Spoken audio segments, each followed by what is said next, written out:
Heartiest congratulations to SABERA on the 6th edition. Next time, let's have an all-women team so that more people can get attached to it and the impact will become bigger. To be able to actually see cross-collaboration. They could really benefit a lot from the SABERA's network on the innovation and philanthropic model. We've had very large organizations, Maharatna PSUs, actually come up on stage and say this. You're amazing. You're just amazing. Thanks to SABERA, and they've been supporting them over the years.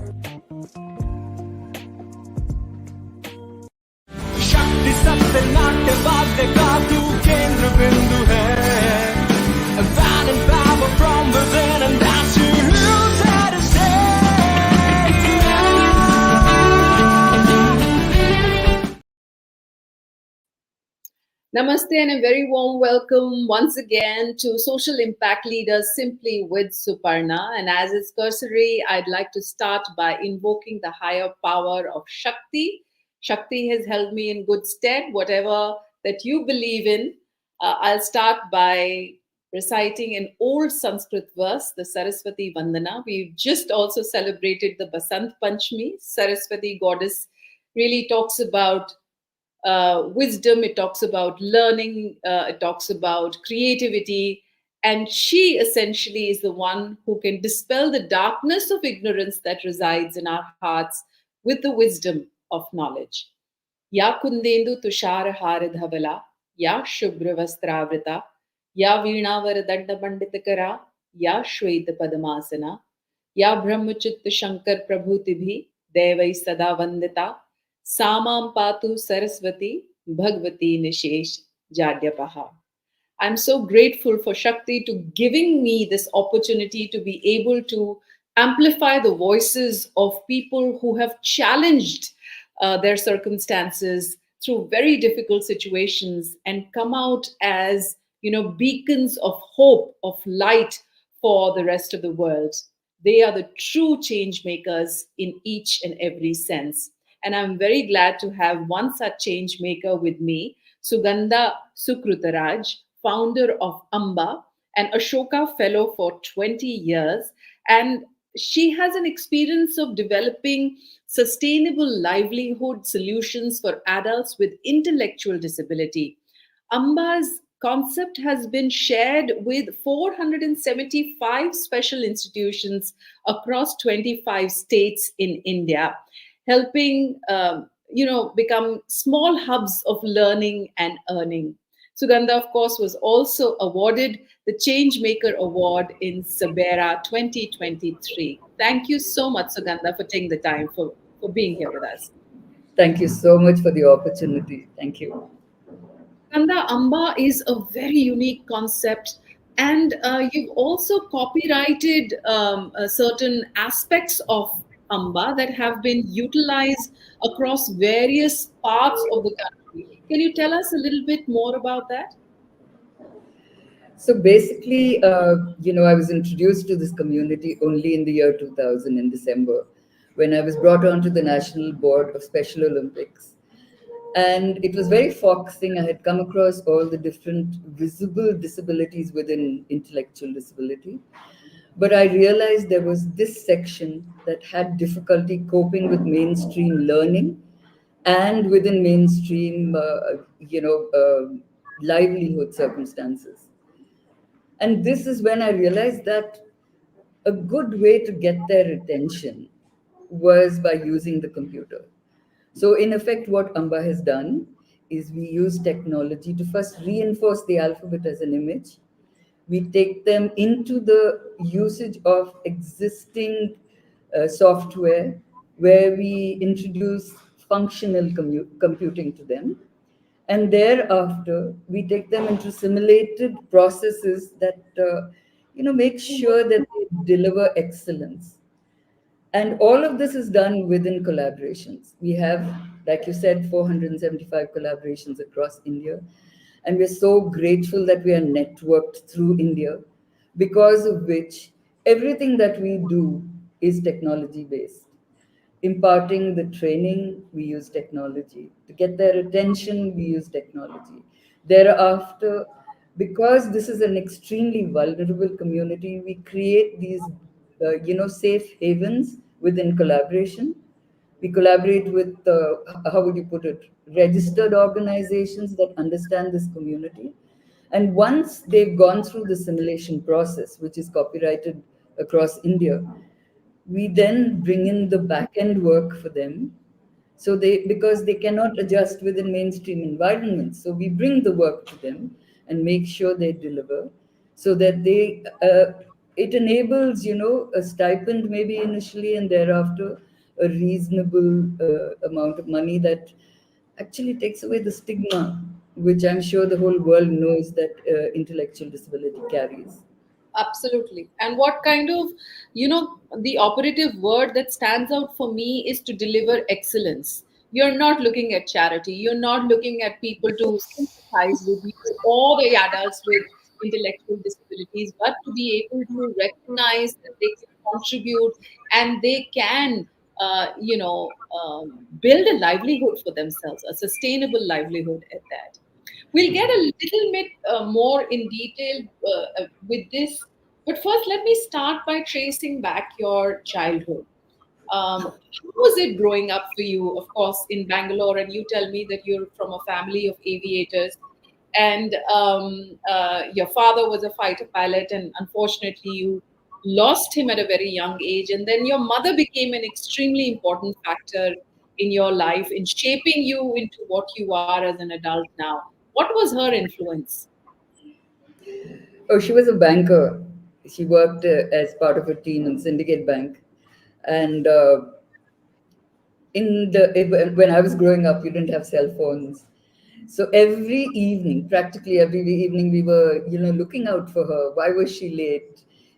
Things like that. And we realized that she was always after work going out to help people. It could be someone who was older and, had had a heart attack or had difficulty communicating with the people around them. But she was always trying to do something with whatever little that she had. And that kind of rubbed off on us. And it wasn't just an initial thrust. Right through her life, till the time she passed away at 91, my sister would give her the car and the chauffeur, and she would go out visiting people who were older than her, because A, she said they made her feel younger, and B, it was like an itch to want to do something for others, and she was able to enable that. So I Wow. think that was a huge. I mean, even today she's in my ear. Even though it's 3 years since she's gone away, she's still there in my ear. That's Wow, what been. a beautiful, beautiful anecdote. Because, I've often noticed this interacting with people who have been acknowledged by the SABERA platform, and especially the ones who are extremely passionate about what they're doing. It is not out of a sense of, maybe an optional livelihood opportunity for them, but it's actually their passion that has, kind of sustained itself and to help out the larger number of people. And they've always had this kind of an influence growing up somewhere or the other, that has fully manifested itself in the work that they're doing. Fine, it may not directly link it, but at least the kind of the commitment and the passion and the empathy does help shape the adult. Then moving on from there, living in Bangalore and getting married. Then how did it come about? I mean, how did you actually formulate AMBA, or what was the journey that actually led to formulating AMBA? So I was a housewife for 17 years in the Air Force. And my husband got posted to Thailand as the military attaché. And unfortunately, within 7 months, I lost him to cancer. And that was when I had to really step it up. And I was always someone who worked with disabilities, who worked with people who needed help. But that was one time in my life in 1990 that I realized I was about 33, 34 years, and with two boys who were 14 and 16. And that's when I realized I had to start thinking for myself. Because if you empower yourself, only then can you empower others. Sure, If you're struggling, it doesn't make sense. It does, sure. you are unable to deliver. So I always made it hard on myself. I wanted to stay in aviation. And I had this wonderful mentor, Emma Shakila, who found a way for me. I started working with Vayu, which was representing Jane's Weekly in India. And thereafter, I had this amazing opportunity of organizing the first international air show and symposium in Bangalore. But I don't want to dwell on that because I think my journey is long and it will take a whole day if I carry on. But moving over, as I found I was saturating in aviation, I was actually selling timeshare for a helicopter company in Bangalore. And I met the information technology secretary for the Karnataka government a couple of times. And then he called me over and he said, listen, I want you to do something for me. I want you to research a showcase of technology in a computer driven atmosphere. And, I want it to be an exclusive and amazing experience for all the school going children, not just in urban India, but also in rural India. And this was something that I think was the trigger for me to get into disabilities. Because while we were talking, I said, I'll do it if you allow me to find solutions for the community with challenges also. And he loved the idea. And in the 2.5 years that I researched this program, did comparative studies by visiting, museums all over the world, information technology related museums all over the world, I realized that I had found a solution for the entire gamut of disabilities that I thought so at that time. But unfortunately, I didn't realize that I had not found a solution for the community that I serve today. So this project failed. It failed disastrously for reasons that I'm not going to go into, but it was the best thing that happened for me. Because again, in this juncture of my journey, M. Marshall Keeler came back. He had now taken over as chairman of Special Olympics. And he wanted me on the National Board of Special Olympics. And that's where I met this community. You have intellectual disability, which is the spectrum. Okay, you have people who are slow learners and learning disabilities, people with autism, people with dyslexia, and all the kinds of things that you've heard of, where there are solutions. But the community I serve is 40% of that community. That you go to schools, you see that they tolerate till about the 6th, 7th standard, and then they ask to leave because they cannot sit for exams. And then they go back home and there's nothing for them. The world was not ready for them. They were patronized all globally. And I distanced myself from Special Olympics and I said, I need to find a way for these guys. And I started AMBA. So AMBA has found a solution for a segment of intellectually disabled people all over the world, using technology to be able to get them to do functional computing, to be able to do back-end work within a number of genres of work possibilities within mainstream environments. I think what really stands out for me is the fact that you've created a kind of a self-sustaining model which is not looking at funding again, which is not looking at charity, but which is actually providing dignity of livelihood to adults with intellectual disabilities. I think that is something which has not been addressed by a lot of people. And in our conversations, like I had shared with you earlier, a father whose daughter was detected with autism is somebody who's actually taken up trying to create livelihoods for autistic adults by creating a platform for spices, and I'd love for you to meet up with him as well. But what I also want to understand from you is that in the world where now artificial intelligence is really taking over all the tasks, how is it that AMBA is keeping up with that? Because that's like a huge challenge as well, isn't it?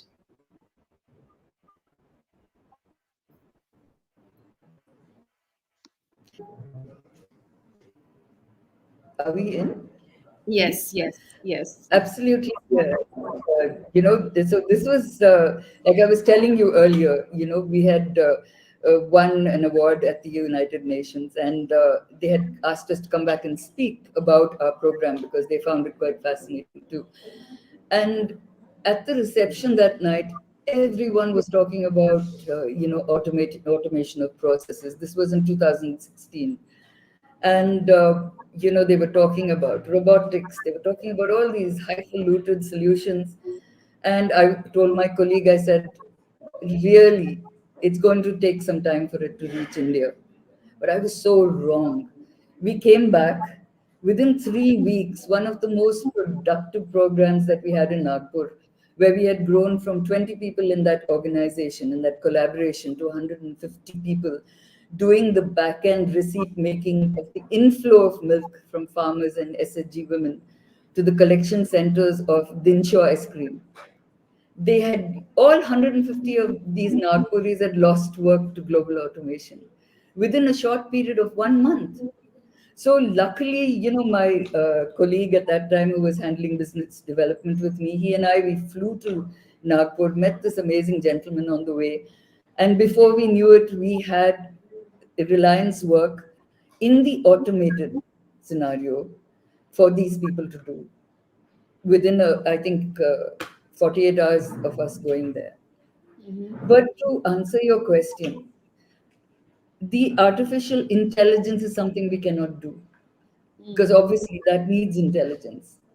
But what AMBA does is the backend that is required to enable the automation. So can I just give you an example? We completed a project for a company here in Bangalore, which was a camera-based solution for prevention of accidents in big vehicles in the Bay Area. So it had a camera with a dwell time that was set, which is obviously a much shorter dwell time than your seat belt. But what the company needed was for our youngsters to annotate the eyes in the open, half closed, and closed position in 5 different angles, because a driver could doze off in any angle, right? And we completed the contract to enable the intelligence for the Bay Area. So these are the kind of things we can do in the back end. Today, my colleague and I, Chaitra and I, what we're doing is we've gone into the agricultural world. There are large organizations that are supporting us because one of the things our youngsters can do is pattern management. Our curriculum is around pattern management, about reinforcing the alphabet as an image. To go back to this example that I just gave you, when the work came to us, the reference was the image of the driver. But the drop-down selection said EYENOSEMOUTH. The images were not the same. The image of the I and the image of EYE was not the same because it was an A for apple situation. So the managing director of the company, to help us, what he did was he converted the EYE to an outline of an I. And immediately we were able to finish the contract. Super.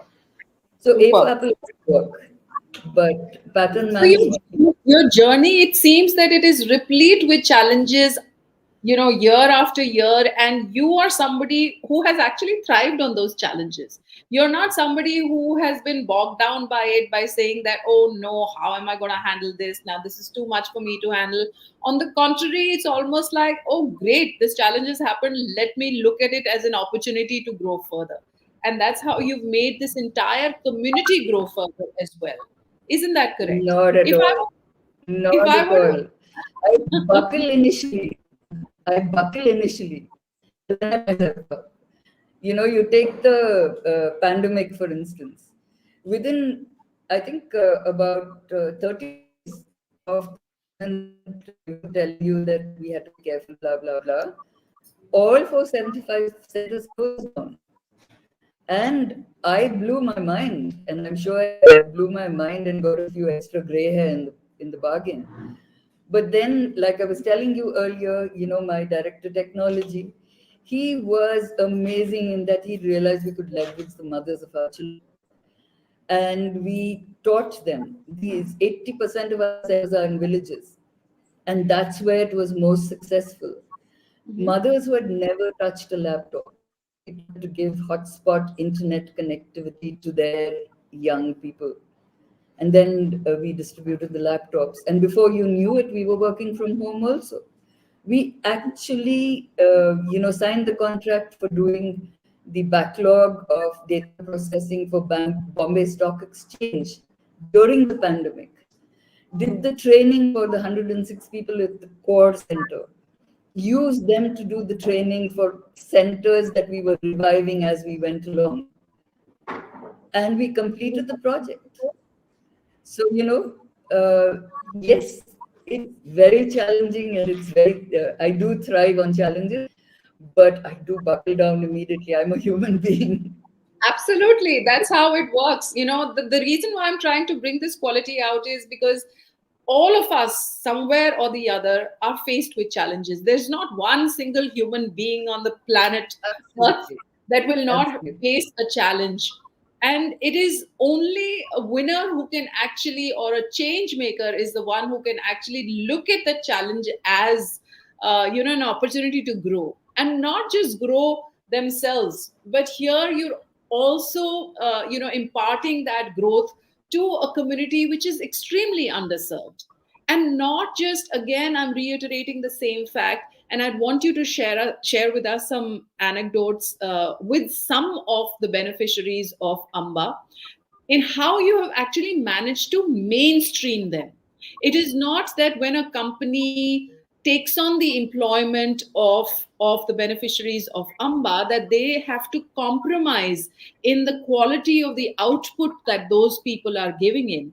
But on the contrary, it's equal to any regular person doing that work, or maybe sometimes even better. I have to agree with you there because when you take training, for instance, okay, we couldn't do it. Us mainstream people, we were totally unsuccessful where training was concerned.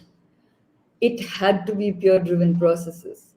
Whether it is training a special educator who's a mainstream person like you and I, whether it's sitting down and working the pilot, whether it is doing the training across geographies, taking remote access to train other people like them, or whether it is doing quality checks. It is all done by peers with intellectual disability and not people only with higher ability.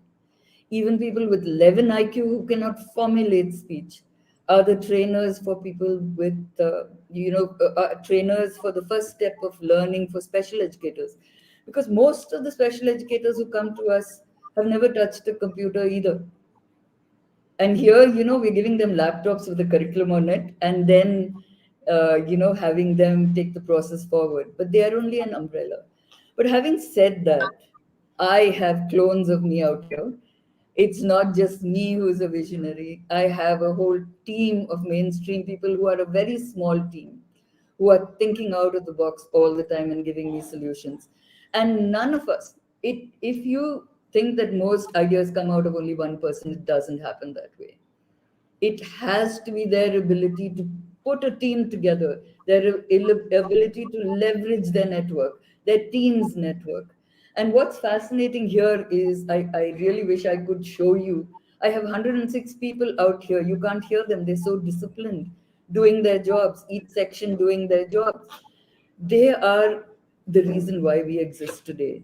And they are the ecosystem that we are taking forward to make sure that we scale in large, large numbers.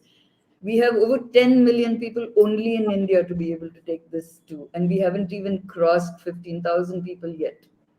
It's only when, it's not good enough to teach people how to fish. Now, this is not my saying, as you know.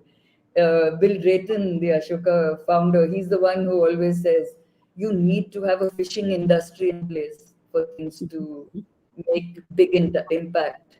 And that's what we're trying to do at AMBA.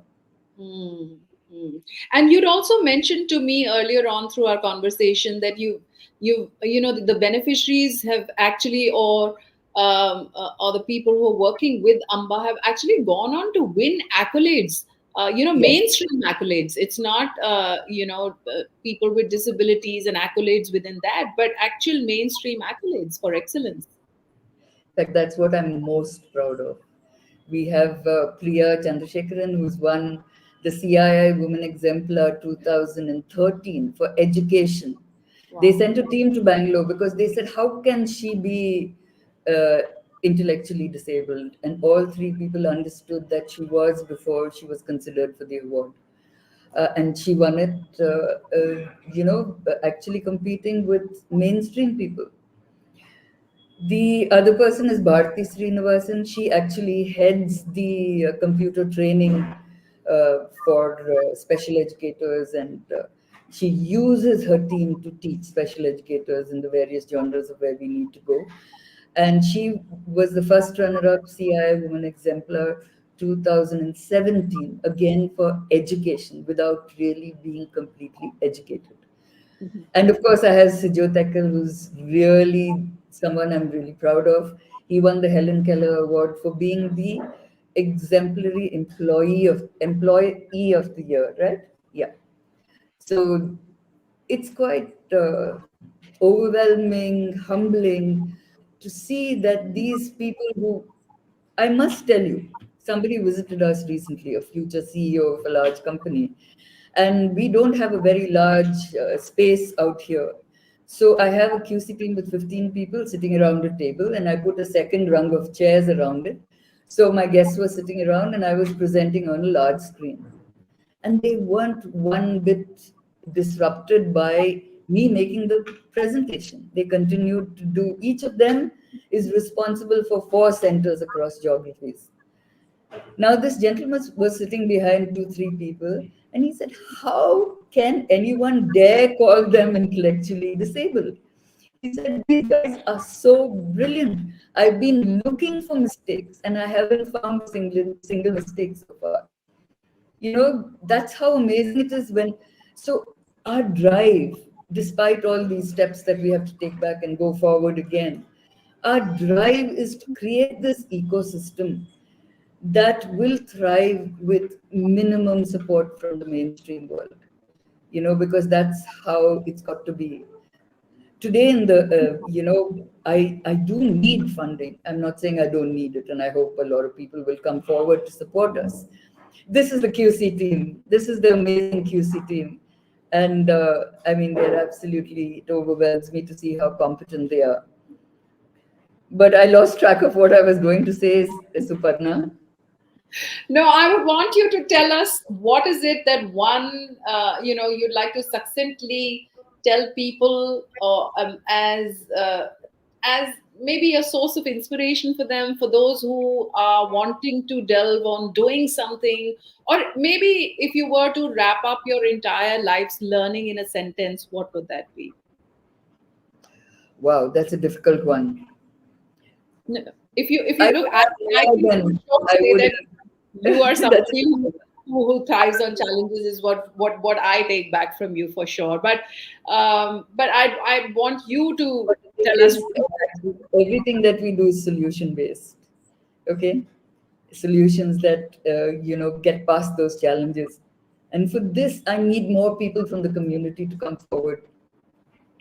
Maybe just allow us to do one presentation online and show you, what we do.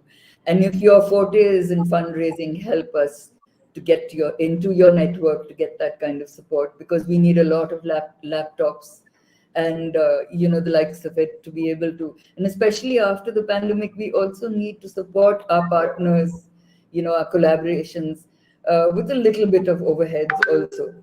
But more than that, to be able to get them to sustain with work is the biggest need of the day.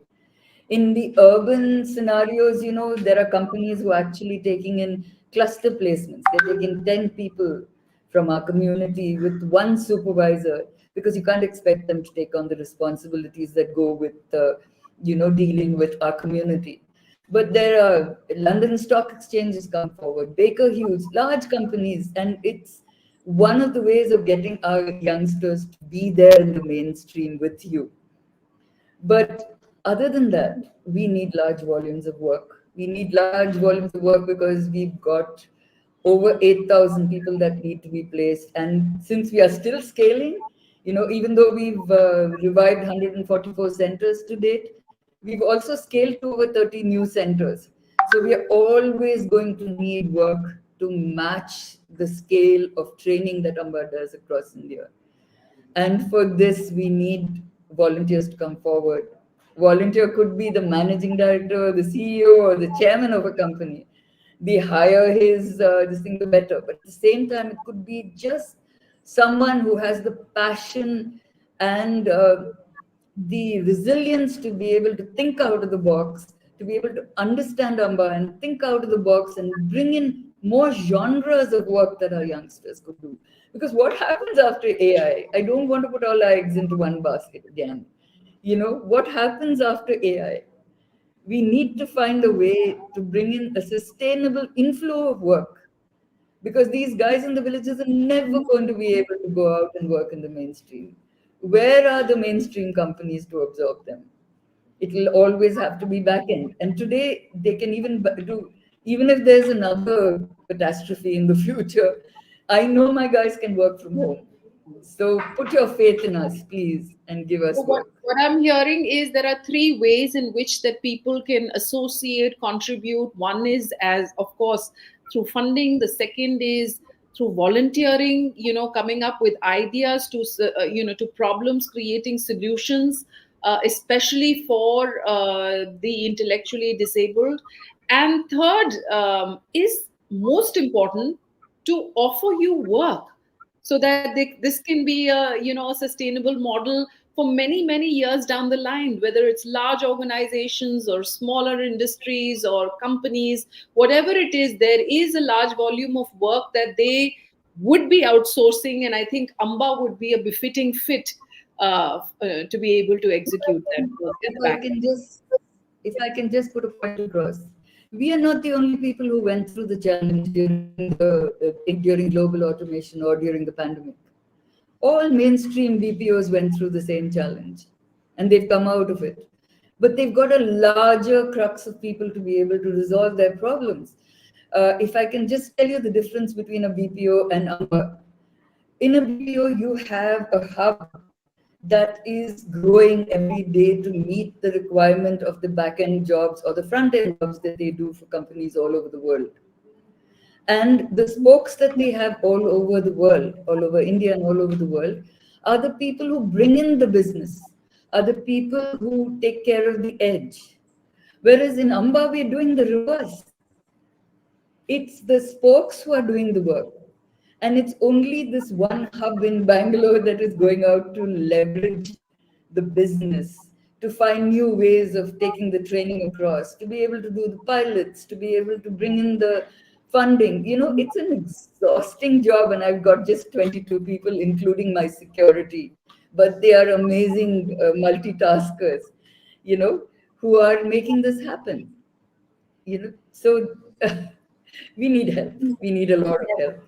And we will be posting your link here when we post, while this is happening live, but we will also be posting, Please? and you If can you share just that. go to the website, if you go to the website, which is www.ambaforlife, AMBAFORLIFE.org, you'll probably get all your answers there. Super. But We'll please try and also send post me shortcuts that. to it. Thank you so much, Sugandha, for taking the time for doing this for us. And more power to you, more Shakti to you, more energy to you, to be able Thank to you so touch much. I need lives and make a meaningful impact in our beautiful country and, of course, across the world. Thank you so much, and God bless. Thank you. Bye. Bye.